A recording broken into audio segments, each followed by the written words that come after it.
जय श्री कृष्णा, राधे राधे। आइए श्रवण करते हैं वैशाख मास का 15वां अध्याय। कल हमने सुना था कि गुरु वशिष्ठ जी से राजा ने सुनकर अपने घर आए और वैशाख मास का जो भी धर्म था उसको करने लगे।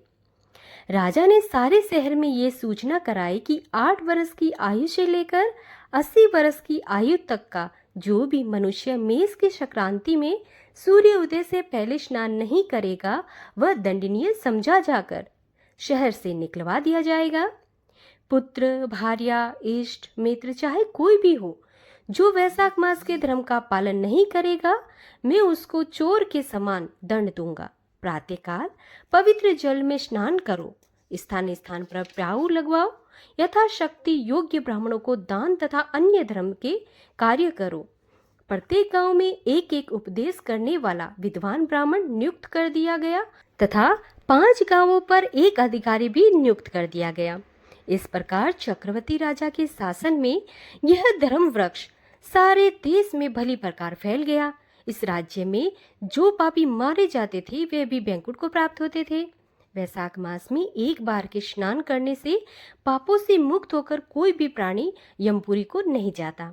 इस कारण उस सूर्यवंशी राजा ने यम के सब लेखों को मिटा दिया। मनुष्य के जो भी पुराने कर्म थे सब नाश हो गए। चित्रगुप्त जी के लिए लिखने को कुछ भी नहीं रहा तथा सब नरक भी खाली हो गया। तब एक समय नारद जी यमराज के पास जाकर कहने लगे कि हे राजन, नरक में पहले जैसा हाहाकार शब्द नहीं सुनाई दिए जाते हैं। चित्रगुप्त जी के पास भी लिखने को कुछ नहीं, हाथ पर हाथ रखे मुनि बैठे हैं। बड़े बड़े पापी भी अब तुम्हारे लोक में नहीं आते, इसका क्या कारण है? तब धर्मराज जी कहने लगे कि हे महामुने, एक राजा पृथ्वी पर हुआ है।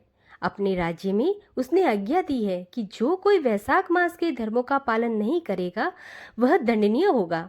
इसलिए उसके दंड के मारे राज्य के सभी प्राणी वैशाख मास में धर्मों का पालन कर बैंकुट को जा रहे हैं। कर्मों के नाश से चित्रगुप्त जी के लिए लिखने को कुछ भी नहीं रहा है और काठ की मूर्ति के समान बैठा हूँ। अब मैं युद्ध करके उस राजा को मारूंगा, क्योंकि मेरे पास अब कुछ काम भी नहीं रहा और सेवक को स्वामी का कार्य अवश्य करना चाहिए। यदि वह मुझसे नहीं मरेगा तो ब्रह्मा जी के पास जाकर सब प्रकार वृतांत बतलाकर निवेदन करूंगा।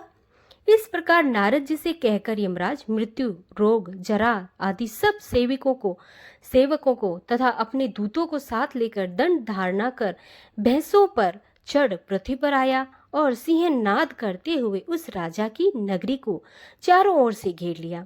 इसे समस्त प्रजा अत्यंत भयभीत हो गई। राजा भी यह सुनकर कि यम ने नगर को घेर लिया है, अपनी सेना को सजाकर नगर से बाहर आया। राजा ने थोड़ी देर में ही मृत्यु काल तथा रोग और यमराज के दूसरे दैत्यों को मारकर भगा दिया। तब भैंसों पर सवार यमराज स्वयं राजा के सन्मुख आया और भीषण गर्जना के साथ करते हुए राजा पर बाण चढ़ाने लगा। बाण के चलने से राजा के 3 बाण से उसके धनुष को काट दिया। अब यम ढाल और तलवार ले राजा को मारने के लिए चला। तब राजा ने उसकी ढाल और तलवार भी काट दी और काले सर्प जैसी फुंकार मारता हुआ क्रोधित होकर एक बाण यम के मस्तक पर मारा।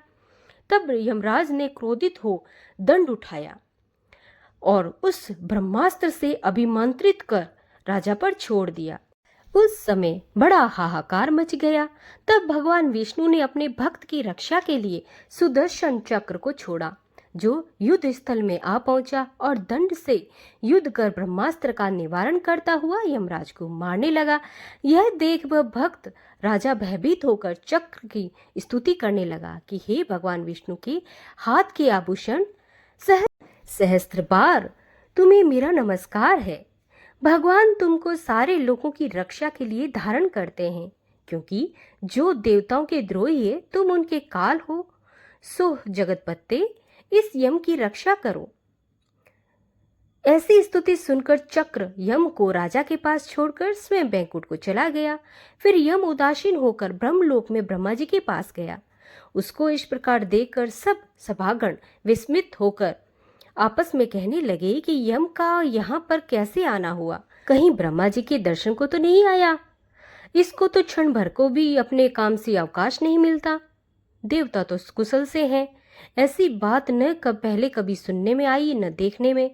यह सब ऐसे कह ही रहे थे कि तभी प्राणियों का स्वामी और सूर्य का पुत्र यम ब्रह्मा जी के चरणों में इस प्रकार गिर गया जैसे जड़ से कटा हुआ वृक्ष निराच्छिद्र होकर पृथ्वी पर गिर जाता है। यम त्राही त्राही पुकारने लगा कि हे देवेश, मेरा अत्यंत ही अपमान हो गया है। मेरा वस्त्र वह बही खाते फाड़ डाले और मुझको अत्यंत ही पीटा गया। मेरी प्रतिष्ठा और मर्यादा सब भंग हो गई। हे कमलासन, आपके होते हुए मेरी ये दुर्गति हुई है। ऐसा कहकर पृथ्वी पर गिर गया। तब वहां पर बड़ा ही कोलाहल हुआ। सब आपस में विचार करने लगे कि जो स्थावर जगम सबको खाने वाला, मनुष्यों को संताप देने वाला दुखी कैसे हो गया। तब पवन ने आकर ब्रह्मा जी की आज्ञा अनुसार सबकी वाणी रोक दी और अपने विशाल भुजाओं से यम को उठाया।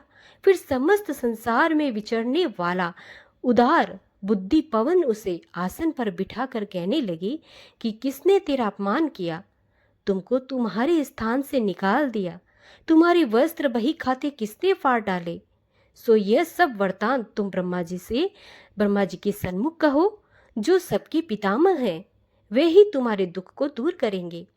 तो भक्तों, यहाँ पर वैशाख मातम में 15वां अध्याय समाप्त होता है। कल हम श्रवण करेंगे 16वां अध्याय। श्री कृष्ण गोविंदे हरे मुरारी, हे नाथ नारायण वासुदेवा। श्री कृष्ण गोविंदे हरे मुरारी, हे नाथ नारायण वासुदेवा। ओम नमो भगवते वासुदेवाय।